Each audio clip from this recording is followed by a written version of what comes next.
Hello students, स्वागत है आप सभी का डिजिटल स्टडी 24 चैनल में।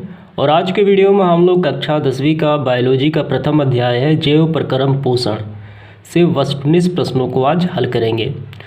तो इस अध्याय से जितने भी ऑब्जेक्टिव क्वेश्चन बन सकते थे यहाँ पे समावेश किया गया है और कुल प्रश्नों की संख्या है 37। तो चलिए शुरू करते हैं आज का वीडियो।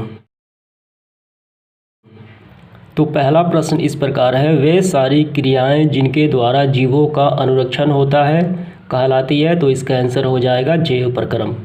इसके बाद है दूसरा प्रश्न, पोषण के प्रकार होते हैं। पोषण 2 प्रकार के होते हैं। इसके बाद है प्रश्न संख्या तीसरा, ग्रहणी भाग है किसकी भाग है, ये है छोटी आंत की। इसके बाद तीसरा प्रश्न, मनुष्य शरीर की सबसे बड़ी ग्रंथि है, तो ये कहलाती है यकृत, यानी इसका इंग्लिश होता है लीवर। इसके बाद है पांचवा प्रश्न, पाचन की क्रिया कहाँ पूर्ण होती है, तो इसका आंसर हो जाएगा छोटी आंत में। इसके बाद प्रश्न संख्या 6, अपचा भोजन अस्थायी तौर पे कहाँ संचित होता है, तो इसका आंसर हो जाएगा रेक्टम में। इसके बाद प्रश्न संख्या 7, अमीबा में भोजन का पाचन कहाँ होता है, तो इसका आंसर हो जाएगा भोजन रसधानी में। इसके बाद 8वां प्रश्न, अमीबा है तो अमीबा एकल कोशिकीय सरल जीव होता है। इसके बाद प्रश्न संख्या 9, अमीबा अपना भोजन ग्रहण करता है तो कूटपादों के द्वारा। इसके बाद प्रश्न संख्या 10वां, मनुष्य में पाचन की क्रिया प्रारंभ होती है, तो ये मुख गुहा से प्रारंभ होती है। 11 नंबर, प्रकाश संश्लेषण में क्या निर्माण होता है, तो निर्माण होता है कार्बोहाइड्रेट और यानी ग्लूकोज का। और क्या मुक्त होता है, तो वो मुक्त होता है ऑक्सीजन। इसके बाद प्रश्न संख्या 12, गोबर छत्ता में पोषण का प्रकार क्या है, तो गोबर छत्ता में पोषण का प्रकार है मृतजीवी पोषण।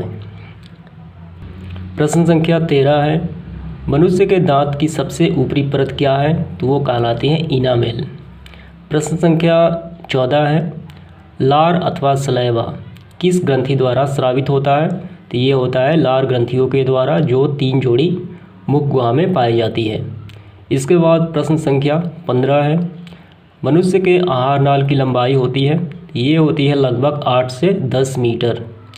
इसके बाद प्रश्न संख्या 16 है, पित्त कैसा द्रव है, तो पित्त जो होता है क्षारीय द्रव होता है, गाढ़े हरे रंग का। प्रश्न संख्या 17 है, पैरामीशियम का शरीर किस प्रचलन अंगक के द्वारा ढका होता है, तो ये सिलिया के द्वारा ढका होता है।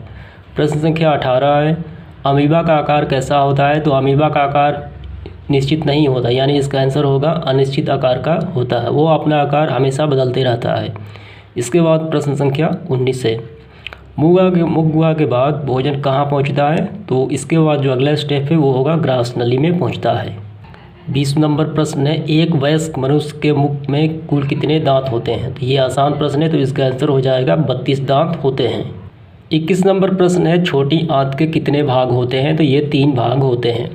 इसके बाद प्रश्न संख्या 22, केनाइल का क्या कार्य है। केनाइल दांत का एक प्रकार है और इसका क्या काम होता है, तो इसका काम होता है भेदना, यानी छेद करना, यानी काटना, भेदना। इसके बाद प्रश्न संख्या 23, पित्त का स्राव कौन से अंग से होता है, तो ये होता है यकृत अर्थात लीवर के द्वारा। इसके बाद प्रश्न संख्या 24 है, मनुष्य में दांत कितने प्रकार के होते हैं, तो मनुष्य में दांत 4 प्रकार के होते हैं।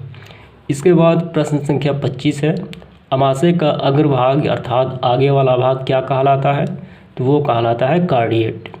इसके बाद प्रश्न संख्या 26 है, प्रोटीन को पेप्टोन में बदलने वाला एंजाइम कौन सा है, तो इसे कहा जाता है पेप्सिन।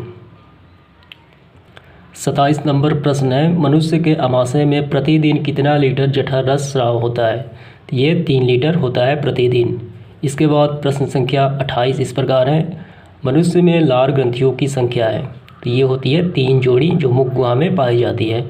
इसके बाद प्रश्न संख्या 29 है, रंसांकुर या विलाई कहाँ पाई जाती है, तो ये छोटी आंत में पाई जाती है। 30 नंबर प्रश्न है, पौधे में प्रकाश संश्लेषी अंग कहलाते हैं, तो ये कहलाते हैं पत्तियों में उपस्थित हरित लवक। इसके बाद 31 नंबर प्रश्न, वैसे पौधे जो पोषण के लिए सड़ी गली चीज़ों पर आश्रित होते हैं तो कहलाते हैं, तो वे कहलाते हैं मृतजीवी पौधे। इसके बाद प्रश्न संख्या 32 है, आहार नाल का लंबा भाग कौन सा है, तो ये कहलाता है छोटी आंत। भोजन का पचना अवक्रिया है। कौन सी अवक्रिया है? तो ये अपचयन अवक्रिया है, यानी कोई बड़ा सा मॉलिक्यूल छोटे छोटे भागों में टूट जाता है। इसके बाद प्रश्न संख्या 34 है, अमाशय का मध्य भाग कौन सा है? तो अमाशय का मध्य भाग कहलाता है फुडलिक भाग। इसके बाद प्रश्न संख्या 35, जठर ग्रंथियों की कोशिकाएं कितने प्रकार की होती हैं? तो ये 3 प्रकार की होती हैं। इसके बाद प्रश्न संख्या 36, बड़ी आंत के कितने भाग होते हैं? तो बड़ी आंत के 2 भाग होते हैं। कौन कौन? कोलन और दूसरा होता है रेक्टम। इसके बाद प्रश्न संख्या 37 है, बड़ी आंत एवं छोटी आंत के जोड़ों पर अवस्थित नली क्या कहलाती है? तो ये कहलाती है सीकम, जो काफ़ी आसान प्रश्न है। तो समाप्त होता है आज का सेशन। धन्यवाद।